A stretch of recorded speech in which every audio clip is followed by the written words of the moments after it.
కోసం అంతా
ఎన్నికల ప్రచారంలో భాగంగా ఇవాళ నర్సాపురం అసెంబ్లీలో నిన్న పర్యటన చేయడం జరిగింది.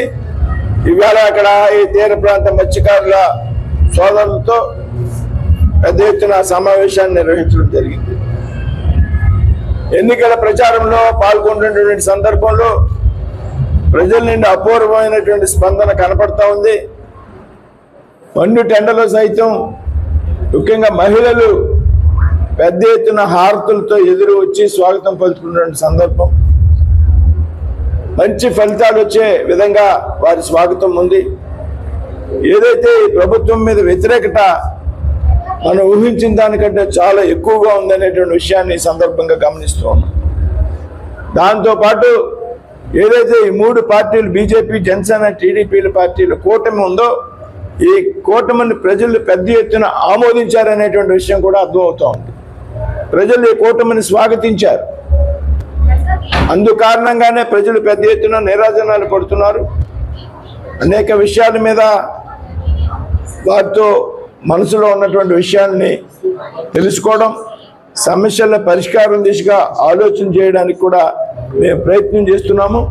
ఏదైతే నర్సాపూర్ పార్లమెంట్ నియోజకవర్గంలో పార్లమెంటు సీటుతో పాటు నాతో పాటు 7 అసెంబ్లీ అభ్యర్థులు ఎవరుతున్నారో వీరందరూ కూడా పెద్ద మెజార్టీతో ఎవరు ఊహించినంత వంటి మెజార్టీతో నెగ్గుతారనేటువంటి విషయంలో మొత్తం 1+7 కూడా ఇక్కడ నెగ్గుతాయి అనేటువంటి విషయంలో ఏమాత్రం అనుమానం లేదు. ఇక్కడ తీర ప్రాంతంలో ఉన్నటువంటి ముఖ్యంగా భీమవరం ఉండే అసెంబ్లీలో ఉన్నటువంటి మత్స్యకారులతో సమావేశాన్ని నిర్వహించడం జరిగింది. మత్స్యకారులకు సంబంధించి భారతీయ జనతా పార్టీ పెద్దపీట వేసింది. కేంద్రంలో బీజేపీ ప్రభుత్వం వచ్చాకనే కేంద్రంలో మత్స్యకారుల కోసం మత్స్య శాఖని ఒకటి ప్రత్యేకంగా ఏర్పాటు చేయడం జరిగింది. అంతకితో మత్స్యశాఖ లేదు.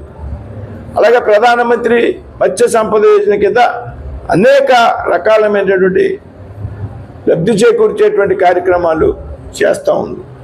అదేవిధంగా వారి సమస్యలను కూడా అడిగి తెలుసుకున్నాం.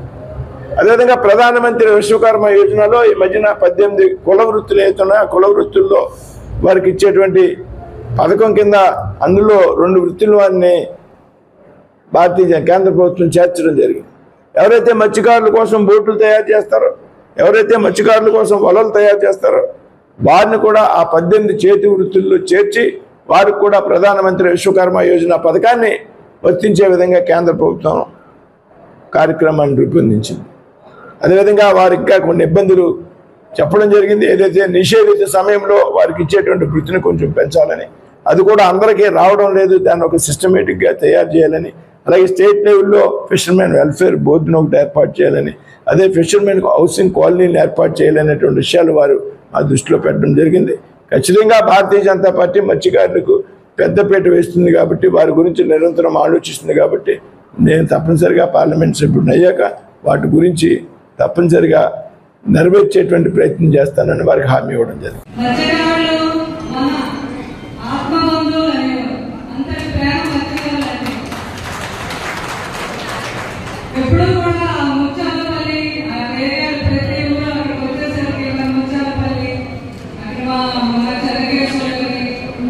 ప్రతి ఒక్కరిని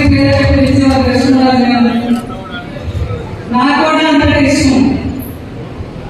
ఎందుకంటే నేను ఒకటే చెప్తాను, ప్రపంచంలో ఎక్కడికి ఈరోజు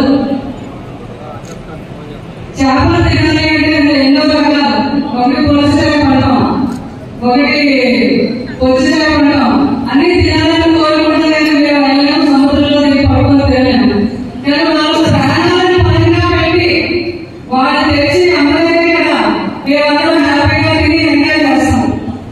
అంత గొప్పవారు మత్స్యకారులు అంటే మత్స్యకారులు ఎప్పుడు ఏదో ఒకటి చేయాలి కృష్ణరాజు గారు అప్పుడే ఎంతో ఫండ్స్ సెంట్రల్ గవర్నమెంట్ నుంచి శాంక్షన్ చేసి వాళ్ళు పాపము బాగా ఎండలో శ్రమిస్తారు. ఆ వెయ్యిలో